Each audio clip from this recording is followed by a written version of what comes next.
Can anybody tell me you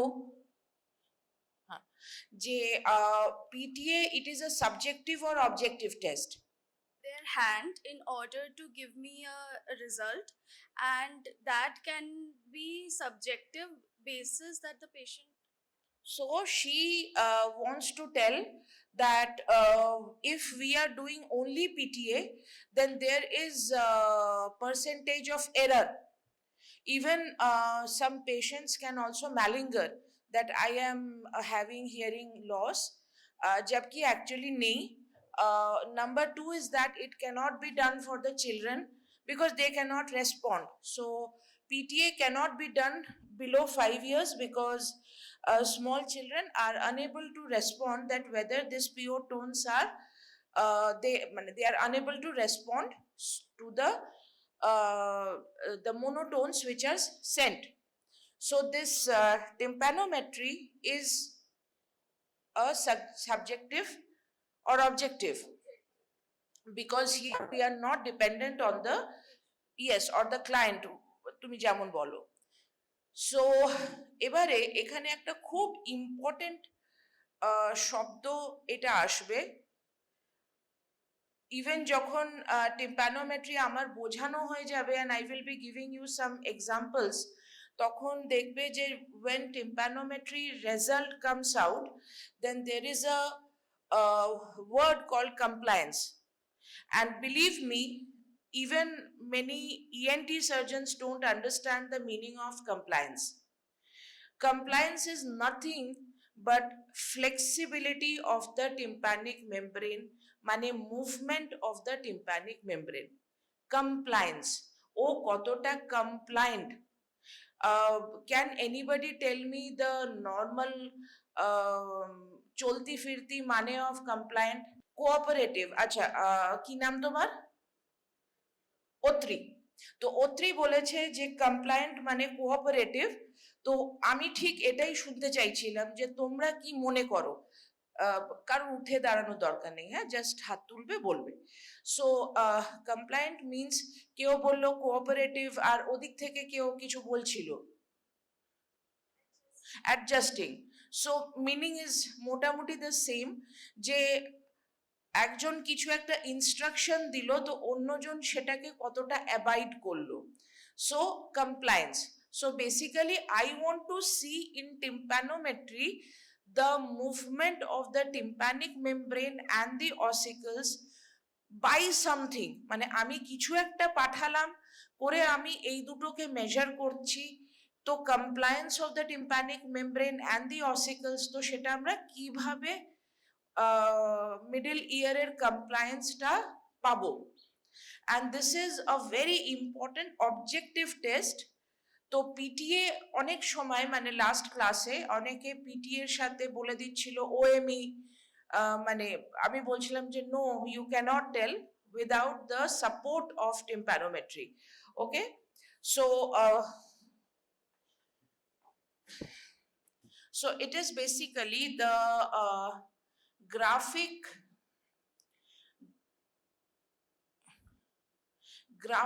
representation of ear compliance in relation to the pressurization of the ear canal. এটা কিন্তু সবার মুখ থেকে বেরোতে হবে এই কথাটা। Objectively demonstrates the mechanical dash acoustic characteristic of outer and middle ear.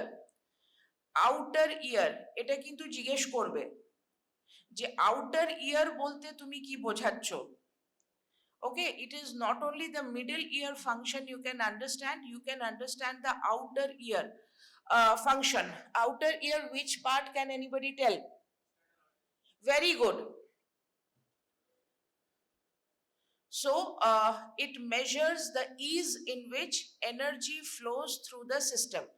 লাস্টের কথার মানে বোঝনি নিশ্চয়ই, তো সেটা কোর্স মানে the way we will proceed you will understand. So basically এটা করা কি করে হয়, আমরা আগের দিন অডিওমেট্রি কি করে করা হয় পড়লাম। এবারে একটা probe is inserted in the ear canal that contains a loudspeaker, a microphone and a pump. Loudspeaker মানে হচ্ছে কেউ একজন কথা বলবে, মাইক্রোফোন জানো, অ্যান্ড আ পাম্প পাম্প, ঠিক আছে, মানে pump is for pressure. So a tone is delivered into the ear while the pressure is changed within the sealed canal. Can anybody tell? এটা practical question করছি. Can anybody tell? Exostosis কেউ মানে জানো? Exostosis কেউ বলবে? হাত তোলো। No. Exostosis is external auditory canal ostosis. এবার কেউ বলবে? bony growth in ESC. So এর ক্ষেত্রে আমরা টিম্প্যানোমেট্রি করতে পারবো না, বিকজ আমাদের মানে when আমরা কিছু প্রেশার চেঞ্জের কথা বলছি, basically we are plugging the external auditory canal artificially, আমরা করছি। So recently I had a patient, যার মানে এও তোমাদের বোলপুরের পেশেন্ট। সো ধান কাটার মেশিন তোমরা সবাই জানো, দেখেছো তো, সামবাডি মানে ফিজিক্যাল অ্যাসল্ট, ওকে ওর কানটা গিয়ে ওই ধান কাটা মেশিনের ওপরে পড়ে, and external auditory canal was absolutely plugged with soft tissue, মানে chronic, and he came to me after I think 3 months with what issue? Complaint কি থাকা উচিত? শুনতে পাবে না, আমি কম শুনছি, and it was a very big surgery. শুনে মনে হয় সফট টিস্যুই তো আছে, ওটাকে সাফ করে দিই তাহলে ও শুনতে পাবে। But situation is not like that. External auditory canal er just skin, that is not our this normal skin. আর ওর যেটা সমস্যা হচ্ছিল যে এই নর্মাল স্কিনটা এক্সটার্নাল অডিটরি ক্যানালের মধ্যে গ্রো করে গেছিল। As a result soft tissue just clean up করে দিলে ওর কিন্তু কাজ হতো না। So we had to do a reconstructive surgery for this patient, and when I sent this patient for hearing test, because any মানে patient hearing loss বলছে আমি ওটি করে দেব না, I need evidence. তো evidence যখন আমি পাঠালাম, so the audiologist told me যে না একদম পসিবল নয় টিম্প্যানোমেট্রি করা, so we did only the PTA and we proceeded. So exostosis and trauma in the external auditory canal, এই সিচুয়েশনসে আমরা টিম্প্যানোমেট্রি করতে পারবো না। অল রাইট, সো একটা টোন ডেলিভার করা হয় ইয়ারে, and pressure is changed within the sealed canal. তার মানে একটা টোন যাচ্ছে আর একটা প্রেশার চেঞ্জের ব্যবস্থা করা হচ্ছে, করে গ্রাফ বেরোচ্ছে। So measurement taken at the probe plots the flexibility of the TM and the ossicle, মানে compliance. So plot is displayed in a graph called tympanogram. So this is the graph. এবারে এখানটা দেখো, কোনোদিন ভেবো না যে এইটা tympanic membrane, no, it is the pressure fluctuation, তার মানে মাঝখানে this is the resting position of the tympanic membrane. Okay, zero, একদিকে প্লাস একদিকে মাইনাস। এবারে আমরা এগুলো কি compliance measured in ml. So basically দেখো, middle ear pressure normally equal to the atmospheric pressure, ear canal volume, compliance of middle ear system, এই তিনটে জিনিস আমাদেরকে টিম্প্যানোগ্রাম বলে দিতে পারছে। কি কি বলছে? Middle ear pressure, ear canal volume and compliance of the middle ear system. Middle ear system মানে এখানে ear drum এর movement, and you know কি ear drum এর সাথে handle of malleus is associated. So basically ear drum and ossicle movement. এটা একটু কঠিন হয়ে যাচ্ছে, বাট আমরা একটু এটা দেখে নেব। এই যে জিনিসটা দেখছো, shape of the tracing gives diagnostic information regarding the function of the middle ear. Normal মানে এরকম হবে। এবারে tracing is interpreted and labeled as A, B, C. So আমরা বেসিক্যালি A, B, C আর একটা আমরা পড়বো AS, এই চারটে। সো বেসিক্যালি আমাদের রেজাল্ট আসবে টাইপ এ, আর এটা দুটো কানের ক্ষেত্রে আলাদা হয়। তো যদি এ আসে, এ মানে কি? Normal middle ear pressure, normal eardrum movement, normal ear canal volume. তো this is a normal middle ear. AS ছবিটায় দেখো, এটা কি কে বলবে? সাদাটা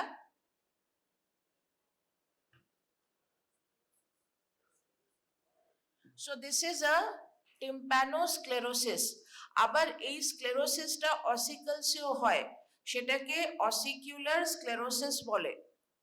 সো বুঝতেই পারছো যে sclerosis will give rise to decrease in movement of the eardrum, means decrease in compliance. আমি ওকে পিওটোন দিচ্ছি, প্রেসার দিচ্ছি, কিন্তু ও কমপ্লায়েন্ট নয়। এখানে কিন্তু middle ear pressure is normal, ear canal ভলিউমও নর্মাল। আবার চলে যাও, তোমাদের মনে থাকা উচিত যে অডিওমেট্রিতে আমি একটা টেবিল করে দিয়েছিলাম। এই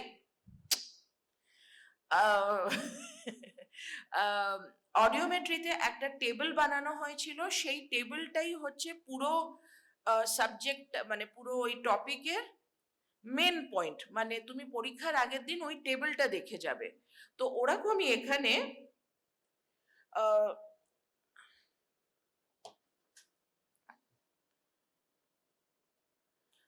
সো আমরা এখানে টিম্প্যানোগ্রাম আমাদের মিডল ইয়ার প্রেসার বলবে, ইয়ার ক্যানাল ভলিউম বলবে, আর কমপ্লায়েন্স বলবে।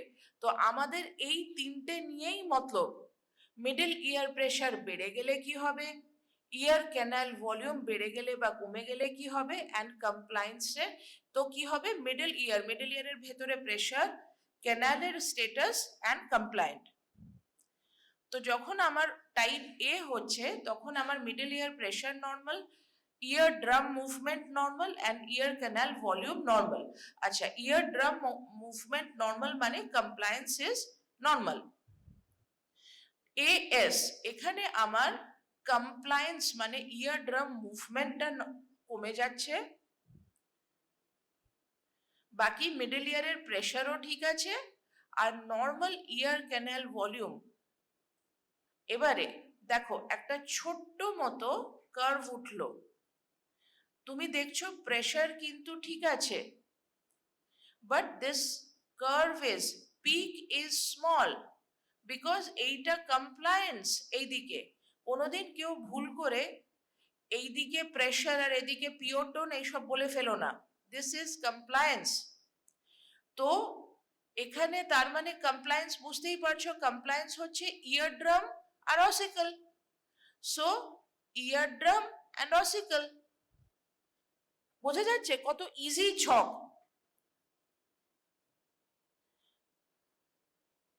এডি, ডি মানে হচ্ছে এইখানে আমাদের ওয়ান্স अगेन কমপ্লায়েন্স বেড়ে গেছে, মানে ইয়ারড্রাম বা অসিকল নিজেদের মতো মুভমেন্ট করছে, বাট যেহেতু ইয়ারড্রাম আর অসিকল অ্যাকচুয়ালি নিজেদের সাথে কানেক্টেড থাকে, তো ধরো আমি এই যে তিনটে ছেলে মেয়ে, আমি এই মেয়েটার কান ধরলাম, তো তিনটেই চলে এলো, ঠিক আছে। এবার ধরো এদের যে খুব বন্ধুত্ব, এদিকে পুরো সিট খালি, ওরা একসাথে ওদিকে বসেছে, বোঝা যাচ্ছে they are friends to each other.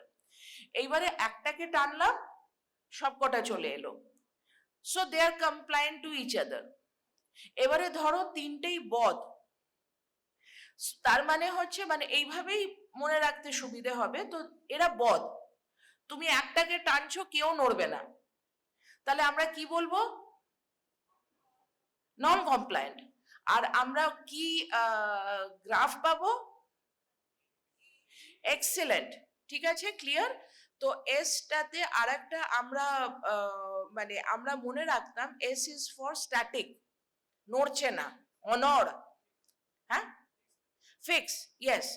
So basically eardrum, অসিকল, এই দুটো নিজেদের সাথে ফ্রেন্ডস। ধরো এই মেয়েটা হচ্ছে ইয়ারড্রাম আর ওই দুটো মানে অ্যাকচুয়ালি ওখানে তিনটে থাকলে ভালো হতো, তো ওগুলো হচ্ছে অসিকলস। সো ইয়ারড্রাম প্রবলেম বা অসিকল প্রবলেম, তাহলেই we will get less compliance. এবার ঠিক তার উল্টো দিকে এই তিনটের সাথে মানে কোনো ফ্রেন্ডশিপ নেই, তখন আমি যদি একে টানি, তোমার নাম কি? শ্রেষ্ঠা। আমি যদি শ্রেষ্ঠাকে টানি, ও কিন্তু খুব ইজিলি চলে আসবে। আবার আমি যদি শ্রেষ্ঠাকে ঠেলি, ও কিন্তু হুড়হুড় করে চলে যাবে, because she is not connected to anybody. সেটাই আমরা পাবো AD। Okay, once again problem of the tympanic membrane or the ossicles. তো আমরা কন্ডিশনস দেখে নিই।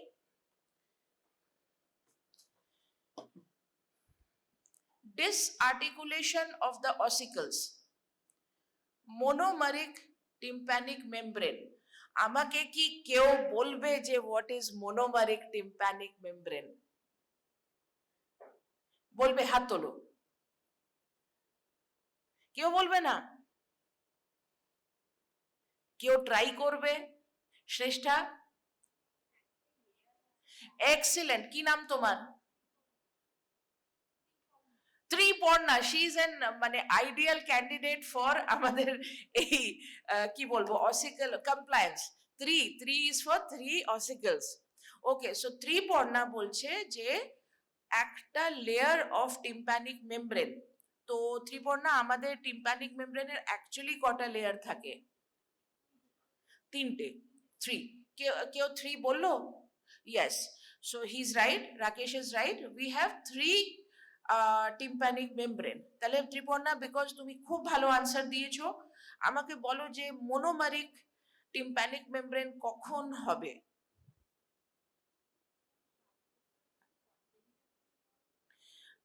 দেখো, কনজেনিটাল জানা নেই, হতেই পারে, তুমি জানো যে মেডিকেল সায়েন্সে এনিথিং ক্যান হ্যাপেন, বাট আমি তোমাকে একটা সলিড এক্সাম্পল দেব।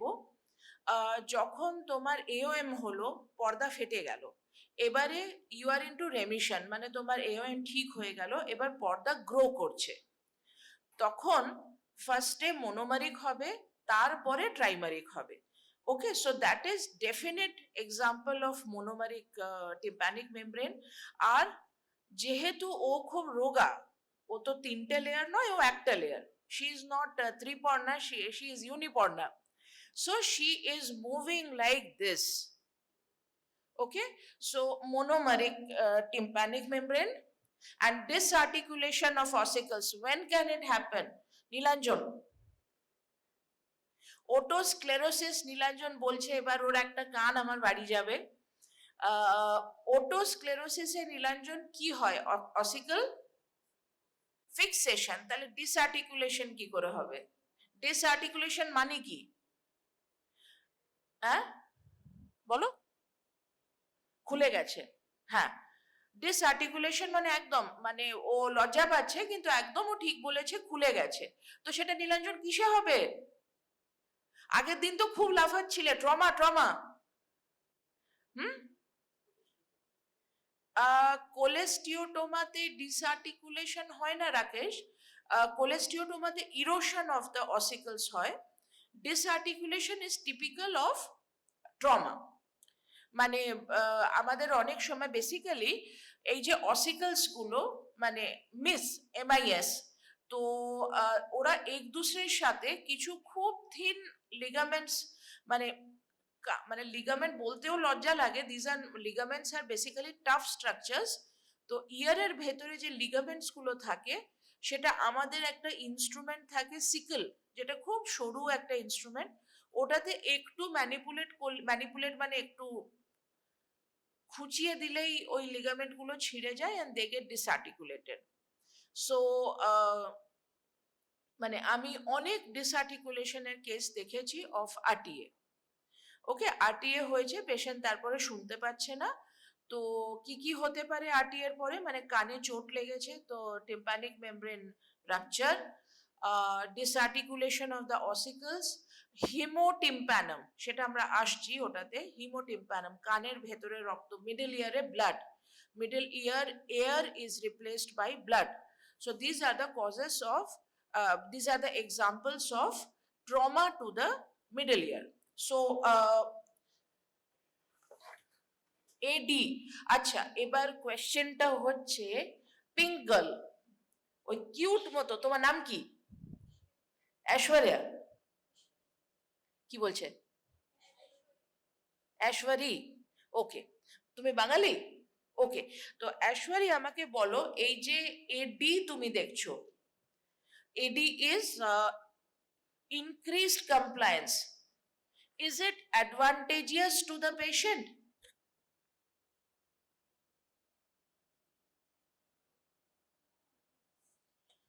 ও বলছে not always, so তার মানে it can be advantageous, it cannot be advantageous. So would you like to try? আমি একটু অন্যভাবে জিজ্ঞেস করছি, কমপ্লায়েন্স যদি এডি কার্ভ আসে তাহলে পেশেন্টের সিমটম কি থাকবে?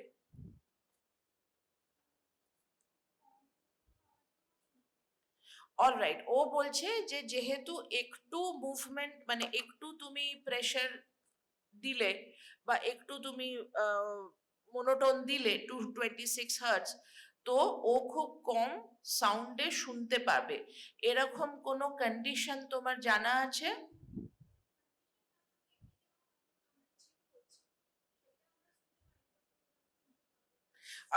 ওকে, ও একটা খুব ভালো জায়গায় গেছে, so you tell.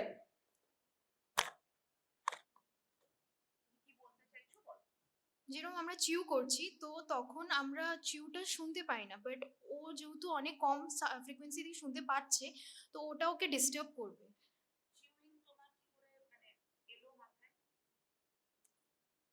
I don't know, মানে যখন ইয়ারফোন পরে চিউ করি খুব বেশি জোরে লাগে তো তার জন্যই আই থট মেবি। এই ট্যালেন্ট গুলোকে আমি আগে তো দেখতে পাইনি।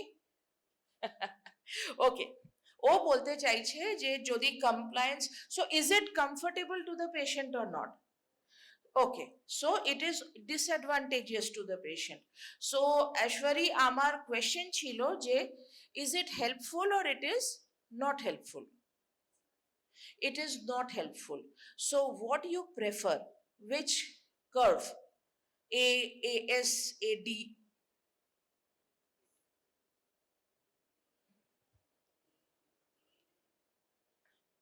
AD হচ্ছে একটা বিশাল এরকম লম্বা, AS হচ্ছে restricted movement.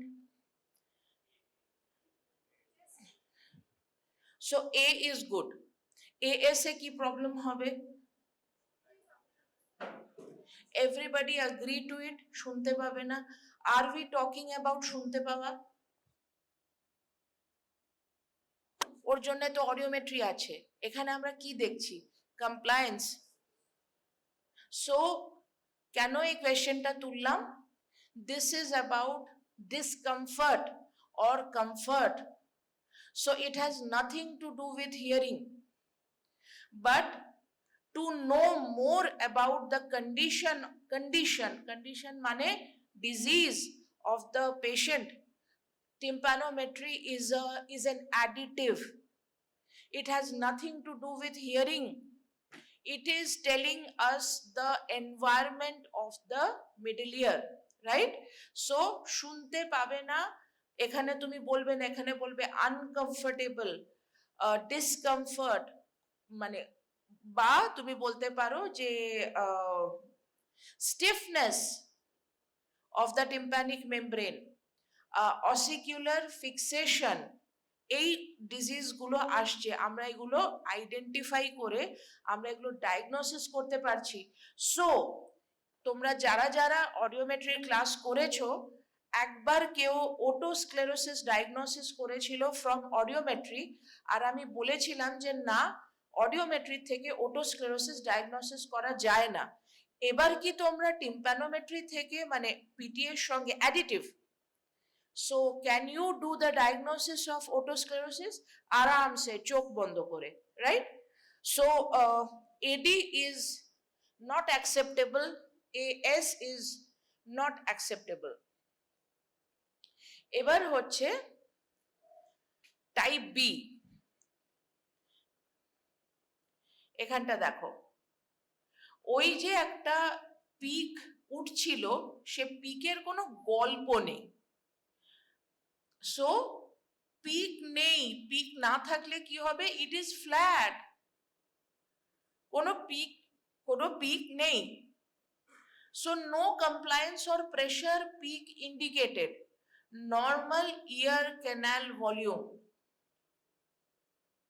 সো বেসিক্যালি আমরা আবার চলে যাব যখন আমরা এইখানে ছিলাম, type A, normal middle ear pressure, normal eardrum movement, normal ear canal volume. So pressure, eardrum movement, ear canal volume. এবার আমরা বি তে চলে যাচ্ছি। তাহলে এখানে শুধু ইয়ার ক্যানাল ভলিউমটা normal, ear canal volume. So pressure, what about the pressure, কি বলবে?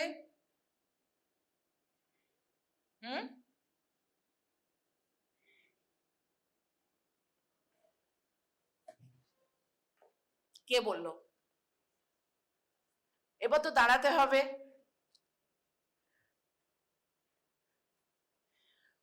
ও একটা কথা বললো, খুব কনফিডেন্টলি বলেছিল যে নেগেটিভ প্রেশার। ওকে, সো একটা হাততালি হয়ে যায়। ভেরি গুড, বসো। So OME,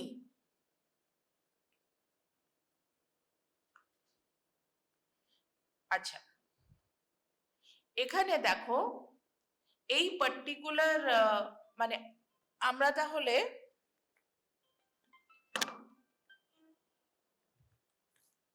okay, so we are basically concerned about the volume.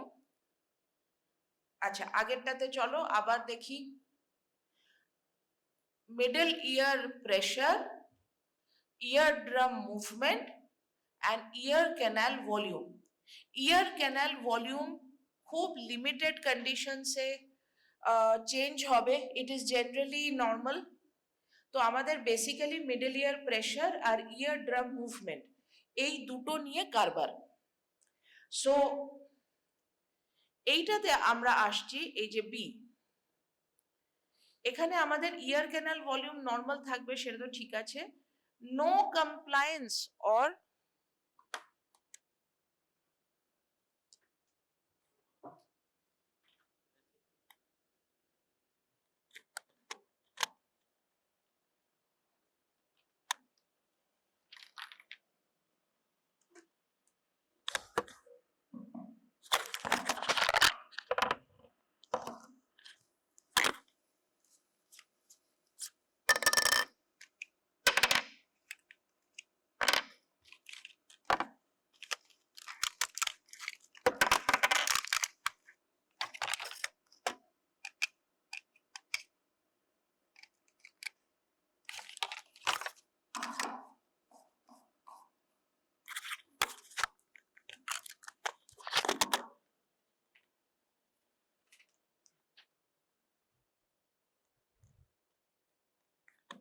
হ্যাঁ, তো when we are doing with type B, so basically ear drum movement R ear middle ear volume এই দুটো নিয়ে আমরা একটু চিন্তা করব।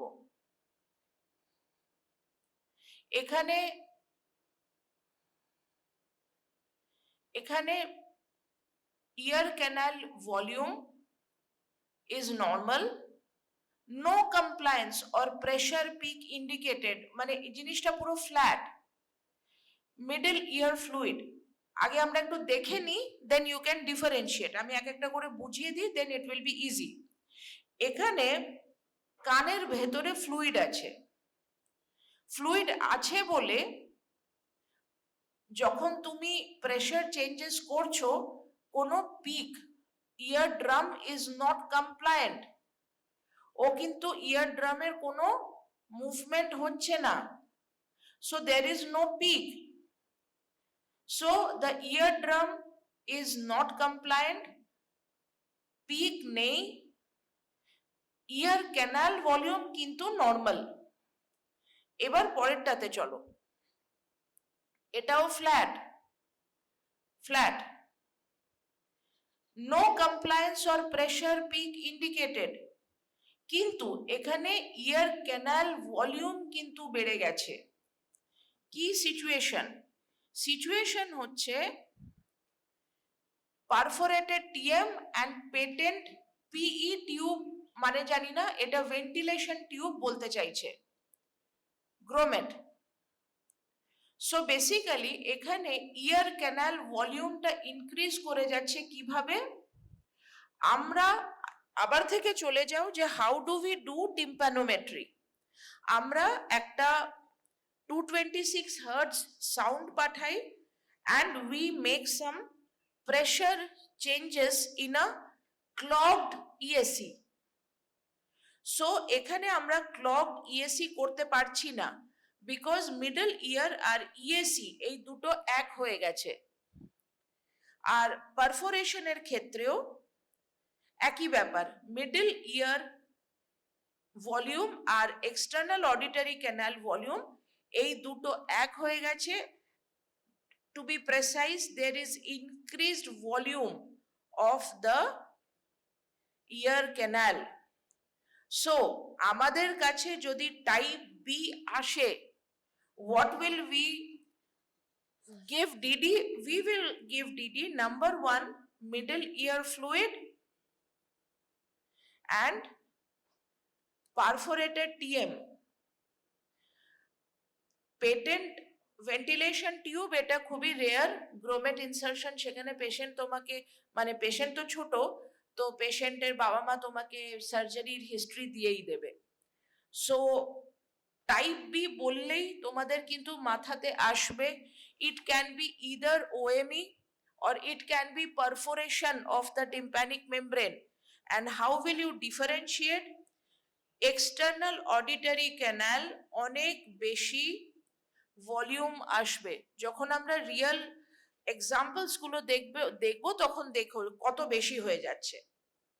লাস্ট সি টাইপ, সিতে দেখো 0 এখানে, ওর পিক চড়ছে মাইনাসে,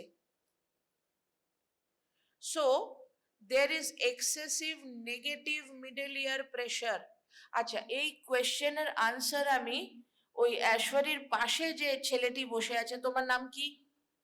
প্রীতম। প্রীতম আগের দিন ক্লাসে খুব ভালো আনসার দিয়েছে, সো আমি ওকে এটা জিজ্ঞেস করব। Pritam, excessive negative middle ear pressure type C তে হচ্ছে, তুমি এখান থেকে দেখতেও পাচ্ছ যে খুব বেশি, this pressure is basically of middle ear. Normal or reduced compliance, এই যে পিক একদম ছোট্টতেই পিক হয়ে গেছে, আর নর্মাল ইয়ার ক্যানাল ভলিউম, এটা আমরা জানি। So ear canal volume normal, compliance কমে গেছে, আর excessive negative middle ear pressure situation বলো বা ডিডি বলো, ডিডি নিচে লেখা আছে, তো তাহলে আমি তোমাকে কি জিজ্ঞেস করছি যে how this is happening? This is basically happening because যেরকম একটা এক্সাম্পল দেওয়া আছে sniffing children, whenever they are excessively sniffing আর কি, the air from the middle ear cavity is passing into the mouth আর কি through the eustachian tube, therefore creating a suction behind which is pulling the tympanic membrane towards the middle ear cavity. That's why, ma'am, the compliance gets reduced, although there is a peak, but the compliance is getting reduced, the volume is getting reduced. একটা always একটা মানে negative suction act করছে, তো ওটা normal ফ্রিকোয়েন্সিতে, মানে normal ফ্রিকোয়েন্সিতে move করছে না টিম্প্যানিক মেমব্রেন, এটা রিডিউসড ফ্রিকোয়েন্সিতে মুভ করছে, ইটস মুভিং বাট ইটস একটু। Can we see retraction of tympanic membrane by an otoscope? পর্দা ঢুকে গেছে, can we see? Yes. So আমরা পেশেন্টকে বলি যে প্লিজ ডু ভালসালভা। ভালসালভাতে বেসিক্যালি কি হয় যে ফোর্সড ইনহেলেশন ফলোড বাই নাক টিপে ফোর্সড এক্সহেলেশন। তখন if his eustachian tube is functional, then এই ফোর্সড এয়ারটা কানে যাবে, and তুমি ওটোস্কোপটা লাগিয়ে রেখেছো কানে আর ওকে বলছো যে ভালসালভা করো পেশেন্টকে, তখন তুমি সুন্দর দেখতে পাবে যে the tympanic membrane is moving provided the eustachian tube is patent. And if it is a case of ET tube dysfunction, দেন তুমি ভালসালভা করতে বললে, তুমি বললে যে যা বাইরে গিয়ে, মানে আমি যেটা টিপিক্যালি বলি যে যা বাইরে গিয়ে 10 বার ভালসালভা করে আয়, করে তারপর আমি চেক করি।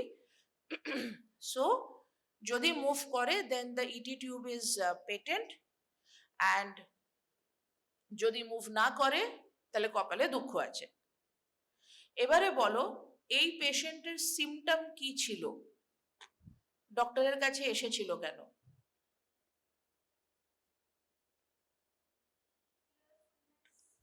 ইয়ার ফুলনেস। কি নাম তোমার? অর্ঘনা। সো অর্ঘনা বলছে ইয়ার ফুলনেস। পেশেন্ট এসে বলছে আমার কানটা ফুল লাগছে। পেশেন্ট এসে বলে এই কথা? না, তোমার বন্ধু বলেছে, আমি বলিনি। পেশেন্ট টিপিক্যালি এসে বলে, অ্যাকচুয়ালি অর্ঘনার যেটা কনফিউজড হয়ে গেছে, what she is thinking is correct. ও ম্যাম বলেছে যে হিয়ারিং নিয়ে কিছু বলা যাবে না, তাই জন্য ও বলছে না যে রিডিউসড হিয়ারিং। সো পেশেন্ট এসে বলে যে হেভিনেস। ও যেটা তুমি কি বললে টার্মটা, ফুলনেস। সো আমার কান ফুল হয়ে আছে বা আমার কান ভরে আছে, এই কথাটা টিপিক্যালি পেশেন্ট বলে না, বলে আমার কান ভারী আছে অ্যান্ড হিয়ারিং লস। প্রচুর পেশেন্ট, মানে আমার মনে আছে যে দেখো এগুলো কিছুই নয়, মানে আমার মাঝে মাঝে মনে হয়েছে যে পেশেন্ট অনেক বোকা। What happened is that one lady came to me from very far যে I have lost hearing, and আমি আপনার কাছে সরি আমি শুনেছি যে আপনি কানে ইনজেকশন দিয়ে কান ঠিক করে দেন। তো প্রথমে বলি যে উনি কি শুনেছেন। উনি শুনেছেন যে সাডেন সেন্সরি নিউরাল ডেফনেস, সেটাতে ইন্ট্রাটিম্প্যানিক স্টেরয়েড ইনজেকশন দিলে নার্ভ রিকভারি হয়, provided you are very prompt to come to the doctor and the doctor knows how to give the injection intratympanically. So আমার টোটাল 126টা কেসেস আছে। It's a very rare condition, S কি sudden sensory neural deafness. So right now 126 running. So she has heard about it and she thought that maybe that she's suffering from that. And ওখানে ওনার শহরে doctor বলেছে যে no you have to be put on hearing aid, and she came to me যে আপনি আমাকে injection দিয়ে ঠিক করে দিন। বিকজ হিয়ারিং এড মানে যে ডাক্তারবাবু ইএনটি ডক্টর মানে ওনাকে বলেছে যে আপনার মেশিন লাগবে, তার মানে ইএনটি ডাক্তারবাবু ঠিক করে রিপোর্টটা পড়েনি বা দেখেনি, টিম্প্যানোগ্রাম দেখেনি। টিম্প্যানোগ্রামে ছিল যে patient is having C type tympanogram, আর তার সঙ্গে পিটিএ ওয়াজ 60। 60তে তোমরা জানো পেশেন্ট ক্যানট হিয়ার, 60-এর পরে পেশেন্ট শুনতে পায় না। আর আমাদের কন্ডাকটিভ হিয়ারিং লস 60ই হবে, 60-এর বেশি হতে পারে না, তখন ওটা মিক্সড হয়ে যায়। So patient cannot hear beyond 60 decibel. So this patient came যে আমাকে ডক্টর বলেছে মেশিন নিতে হবে, আমার 45 বছর বয়স, আমি মেশিন নেব না, আপনি আমাকে ঠিক করে দিন ইনজেকশন দিয়ে। So and her daughter was my patient and her grandson was my patient. So she has come. মানে এটা হচ্ছে সুবিধে হচ্ছে যে ডটার অনেক আগে মানে ছোট বয়সে হয়েছে, so mother is 45, daughter is maybe 26 and son is 4. Son grommet insertion হয়েছিল আমার কাছে, and adenoid and grommet insertion, ডটারের কিছু কনজারভেটিভ ছিল and she came. I simply did Valsalva. And it was like magic. এরকমও হয়, যখন উনি চলে গেলেন তখন আমি খুব হাসছিলাম যে because she a 45-year-old lady and then I was 29. So she মানে উনি চেয়ার থেকে মানে উবু হয়ে গিয়ে আমার পাটা ধরেছিলেন যে ইউ আর গড. সো আমি তখন তো খুবই লজ্জা পেয়ে গেছিলাম যে এটা কি হচ্ছে, because I was giving my service. So after she went I thought যে আরে বাহ, আজকে তো দারুণ গ্র্যাটিফিকেশন হলো. But I am never affected by all those things. But আমার সেই সময় মনে হলো যে আমার fellow ENT doctor they don't know how to read tympanogram, and এইটা হয়, it happens. So keep your basics right and you will be a good doctor. মানে সার কথা হচ্ছে যে keep your basics good, আর কিচ্ছু না. What I gave only Valsalva free of cost, কোনো পয়সাও লাগলো না. and ওনার দুটো কান খুলে গেল and she went home happily. আজ অবধি পেশেন্ট পাঠাতে থাকে. So she was so thrilled and she was so happy. So and she was the inspiration behind my opening of clinic at Asansol. I was always very non-compliant যে আমি আসানসোল যাব না, and she was the constant factor যে না আপনি এখানে খুলুন, আমি হেল্প করব. She is a well-to-do of Asansol. And so C আমরা পড়লাম. তো C এর তিনটে কন্ডিশন. যদি দেখা যায় তো যেটা নীলাঞ্জন বলছিল যে রিট্রাকশন হবে, আমি যদি ওটোস্কোপে দেখি যে রিট্রাকশন ক্লিয়ার হলো না with Valsalva, then this patient has Eustachian tube dysfunction. Eustachian tube dysfunction is conservative. পরের দিন পড়বো এটা নিয়ে. অ্যান্ড লাস্ট এইটা একটুখানি দেখে নি, I think this is the last slide. এটা পরের দিন করব. Advantages. So this is an objective test, fast and easy to perform, requires no response. এটার মানে অবজেক্টিভ মানে requires no response from the patient, can be performed on all ages, infant to adult. Eustachian tube dysfunction বা এগুলো দেখার জন্য বাচ্চাদের এটা খুব লাগে. So we can do in a 2-year-old child, 6 months old child, যে ওর গ্রোমেট লাগাতে হবে কিনা. সিম্পলি ইউ সেন্ড, তুমি এক্সরেতে দেখলে যে অ্যাডিনয়েড আছে, অ্যান্ড তার সঙ্গে অ্যাডিনয়েড মানে তুমি তো আর তাকে ভালসালভা করাতে পারছো না, 2 বছরের বাচ্চা, তো কানটা কি করে ঠিক হবে? অ্যাডিনয়েড সরিয়ে দিলেই তো কান ঠিক হয়ে যাবে না. So you have to see যে ওকে কি গ্রোমেট লাগাতে হবে কিনা. So you will do a tympanometry.